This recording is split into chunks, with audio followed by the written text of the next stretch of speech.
Ano siya, nadadapa siya. Yung paa niya, So yung case na nakita nyo, inborn po yan. Sir, pwede bang matanong, ano nangyari sa bata? Parang pagdating niya ng 3 years old, Yun na. doon namin napansin. So game. So possible may magalit sa amin ito. Pero kasi ito kwento naman to ng tatay. Sir, anong diagnose? Ay, cerebral palsy. Special child daw. Special kind. Ano po pinagbasihan? Kung mahina ang paa, Sa kayong kamay. tsaka ang kamay. Kahit ako, parang hindi ako makapag...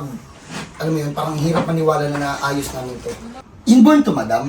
Inborn to. Ito po yung nanay, oh. Inborn to. Opo. Kasi nung bago siya nakalakad, kasi mga 2 taon siya na bago makalakad. Opo, tapos... Tapos napansin namin na pag naglalakad siya, pating kayad, tapos naiiwan yung isang paa.